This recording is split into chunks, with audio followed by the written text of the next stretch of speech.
Magandang umaga mga kapatid, muli tayo mag-aral ng banal na salita at sa pagkakataong ito ay tutuloy lang natin yung ating serye ng ating pag-aaral tungkol dito sa Gospel of Jesus Christ according to John, at nandito na po tayo sa chapter 5. Noong nakaraan po ay yung part 1 at ngayon naman po ay yung part 2 ng ating pong pag-aaral dito po sa chapter 5 ng John. At ganito po yung ating mababasa. So, because Jesus was doing these things on the Sabbath, the Jewish leaders began to persecute Him. Ano po yung sinasabi dito, Jesus was doing these things? Ito po yung pagpapagamot niya o pagpapagaling niya sa araw ng Sabbath. Remember, doon po sa Judea, sa Jerusalem, doon sa templo, ay merong gate na tinatawag na Sheep Gate, at doon ay merong pool na kung saan ay ito ay tinatawag na Bethesda. Dito ay pinagaling niya ang isang mama na 38 years nang hindi gumagaling at nais gumaling, at siya ay pinagaling ng ating Panginoon Kristo. At dito ay nabahala yung mga leaders ng relihiyong Jewish, yung mga Hudyo, at tinatanong kung sino yung nagpagaling sa kanya. Sapagkat iniisip nila na ang ating Panginoon Kristo ay hindi gumagawa ng tama sa araw ng Sabat. At kaya nga dito nagsimula yung persecution sa ating Panginoon Kristo. So babasahin ko muli ang sabi. So because Jesus was doing this thing on the Sabbath, the Jewish leaders began to persecute Him. Bakit? Ano ba ang paniniwala ng mga Hudyo tungkol sa araw ng Sabat? Lalong-lalo na yung mga leaders nila. Kung tatandaan niyo po, dito po sa ibang tagpo ng kasaysayan na may kinalaman sa Sabat, nung pagaling ang ating Panginoon Kristo, meron pong tagpo doon na nagalit po yung leader ng sinagog, no, sa mga tao. At ganito po yung ating mababasa. Dito po sa Luke chapter 13 verse 14, NIV na po ang aking babasahin. Ganito po ang ating mababasa. Indignant because Jesus had healed on the Sabbath, the synagogue leader said to the people, "There are 6 days of work, so come and be healed on those days, not on the Sabbath." So makikita natin dito, ito yung kanilang paniniwala. At ito rin yung mga paniniwala maging sa panahon natin ngayon tungkol sa araw ng Sabat. Kaya nga naiba yung kanilang paniniwala doon sa paniniwala ng ating Panginoon Kristo maging sa panahon natin ngayon. Hindi naintindihan kung ano ang Sabat. Ang paniniwala nila, 6 days of works at strictly no work on the Sabbath. Yun po yung kanilang paniniwala. Pero nung nakaraang video po, napanood niyo po yung nakaraang video na ipakilala ng ating Panginoon Kristo, merong pagtrabaho, merong paggawa sa araw ng Sabat. Kaya nga, para depensahan ng ating Panginoon Kristo itong kanilang akusasyon, no, na bakit ka nagpapagaling sa araw ng Sabat? Bakit ka nag-work sa araw ng Sabat? Ang araw ng Sabat ay araw ng pahinga. Ganito ang sagot ng ating Panginoon Kristo. Doon sa 17, kung natatandaan nyo, ang binasa po natin kanina ay yung 16, no, na sinimulan na siyang i-persecute ng mga Hudyo. Ganito yung pagkakasagot niya. Ang sabi po doon sa 17 ay ganito, "In His defense, Jesus said to them, 'My Father is always at work.'" My Father is always at His work to this very day. Ano yung very day? Yung Sabbath day.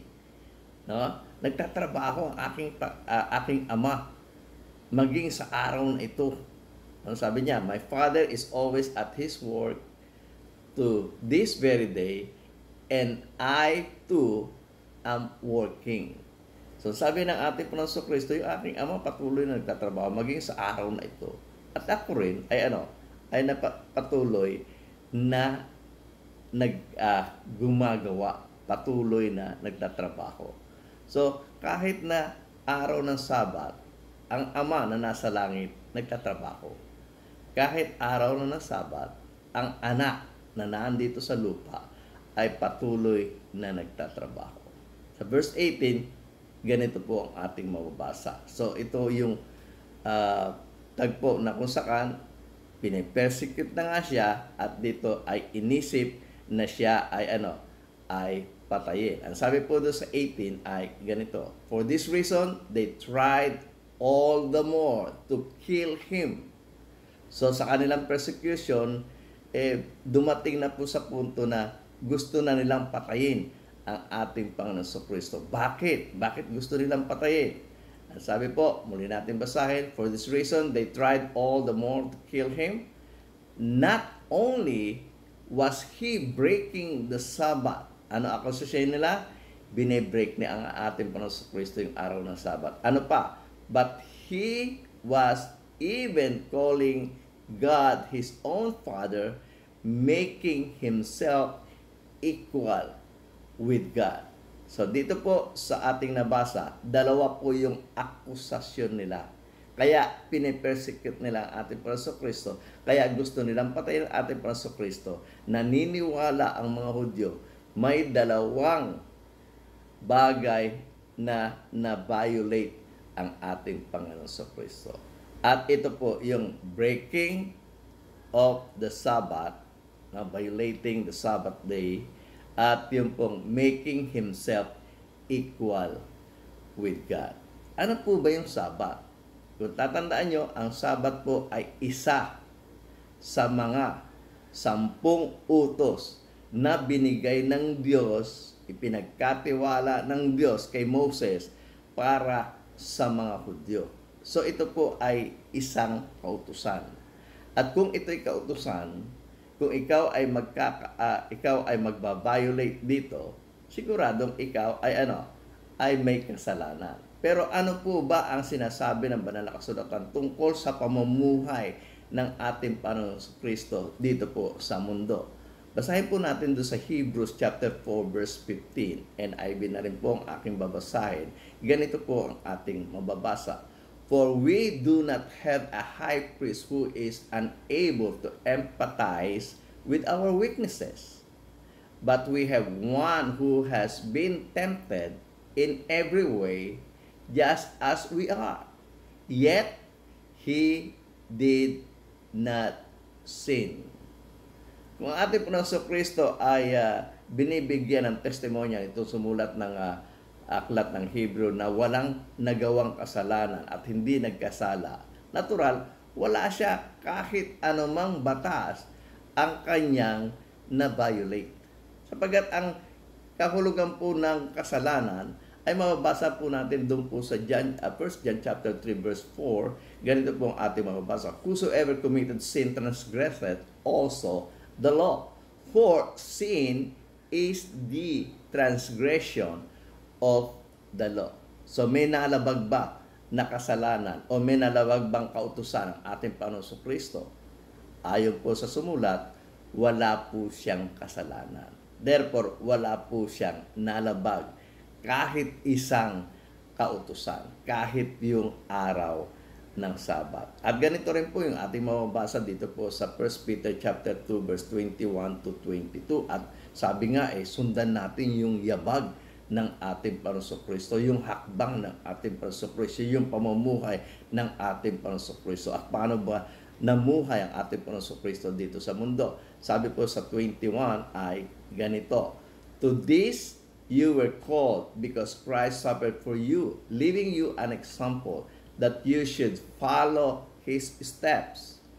He committed no sin and no deceit was found in his mouth." Ano sabi ni Pedro? He committed no sin. Kung siya ay hindi nag-commit ng sin, wala po siyang na-violate. Wala po siyang na-break na law. At kahit na yung law of Sabbath, hindi niya po yun na-break. Kung na-break niya yun, sasabihin niya po sa Apostol Pedro na Wala siyang na-violate, hindi siya nagkasala maliban sa Sabat. Wala pong ganun eh. So lahat po ng kautusan na ipinagkatiwala ng Diyos kay Moses ay nasunod ng ating Panginoon Kristo at wala ni isa na kanyang nalabag. Therefore, wala po siyang nalalabag sa araw ng Sabat kung siya po ay nagpapagaling sa araw ng Sabat. Sinabihan niya na nga po yung mga Hudyo masyado kayong ipokrito, masyado kayong double standard. Pag kayo ang gagawa, pwede. Pag ako ang gagawa, hindi. Kung tatandaan nyo, kapag may nahulog na animal doon sa pit, no, sa bangin, anong ginagawa nyo? Inililigtas nyo No, nagtatrabaho kayo, araw yun ng Sabat. Kapag ang bata ay ipinanganak at sa ikawalong araw ay dapat siyang tuliin at ito'y tumapat ng araw ng Sabat, tinutuli ninyo. So, gumagawa kayo sa araw ng Sabat. Pag ako gumawa, mali. Pag kayo ang gumawa, tama. So, makikita natin, yung unang akusasyon ng mga Hudyo sa ating Panginoon Kristo na binrake niya ang Sabat, napatunayan natin, hindi niya na-break yung araw ng Sabat. Wala siyang violation. Kung naggumagamot man siya ng mga may sakit sa araw ng Sabat, hindi ito violation doon sa law of Sabat. Ano pa po yung akusasyon? Ang isa pa sa akusasyon sa making himself equal with God. Totoo po ba yun? Na siya ay pinapantay niya yung kanyang sarili sa Diyos. Katunayan, pantay nga yung kanyang sarili doon sa kanyang Ama bilang Diyos. Pero nung siya ay nagkatawang tao, hindi niya po ito ginampanan. Katunayan, sabi po doon sa Philippians chapter 2 verse 5 to 8, ganito po ang ating mababasa. At ito ay gusto ni Apostol Pablo na gayahin natin ang ating Panginoon Kristo. At sabi po ay ganito, in your relationship with one another, have the same mindset as Christ Jesus. Ano po yon? Sa verse 6, who being in the very nature of God. Sa ibang salin po yan ay pagiging Diyos. No? Tinitiyak na siya ay Diyos. No? Who being in the very nature of God did not consider equally with God.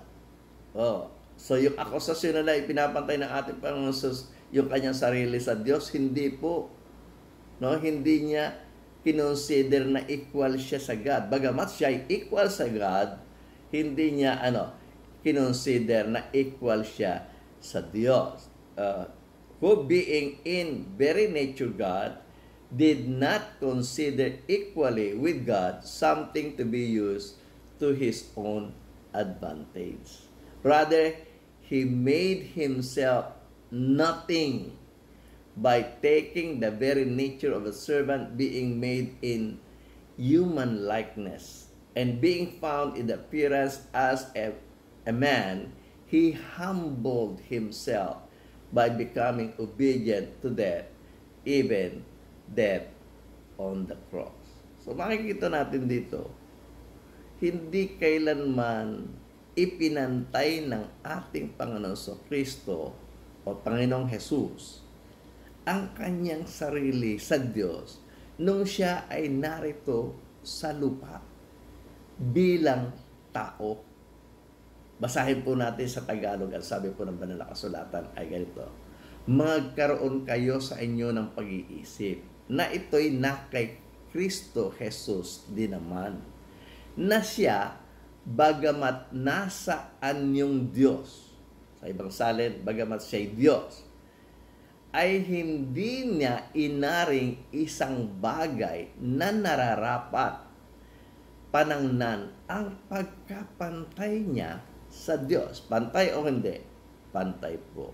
Pero pinahawakan niya ba ang pagiging pantay niya sa Diyos? Hindi po. Kaya yung akusasyon ay pinapantay niya ang kanyang sarili sa Diyos. Hindi po totoo yun. Bagamat siya'y pantay, hindi niya ipinapantay ang kanyang sarili. Sabi, kundi bagkos hinubad niya ito at nag-anyong alipin na nakitulad sa mga tao at palibasay nasumpungan sa anyong tao, siya'y nagpakababa. Ipinapantay ba niya ang kanyang sarili? Hindi po. Nagpakababa po siya.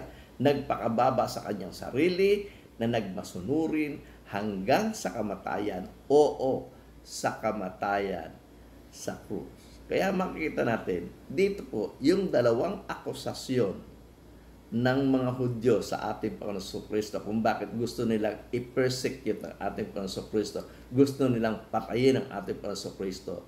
Ito ay mga maling akusasyon. False accusation.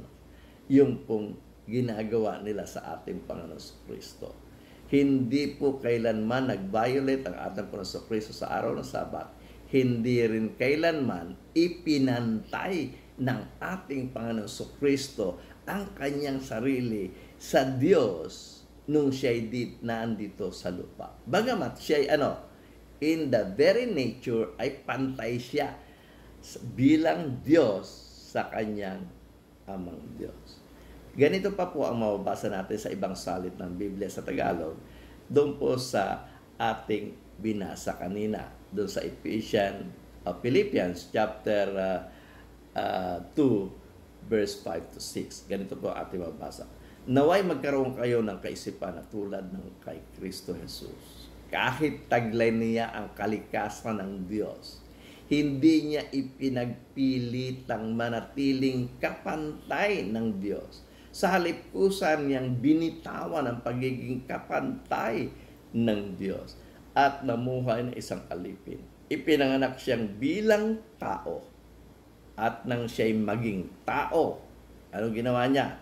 Nagpakababa siya at naging masunurin hanggang sa kamatayan, maging ito man ay kamatayan sa krus. So, nung siya ay naging tao, hindi niya na itinuring ang kanyang sarili, pantay sa kanyang ama. Sapagkat namuhay siya rito bilang tao. At dahil sa hindi pantay yung kanyang sarili sa ama, kung ano ang kagustuhan ng ama ay patuloy niyang ginagawa. Maging yung kagustuhan ng kanyang ama na mamatay siya sa krus.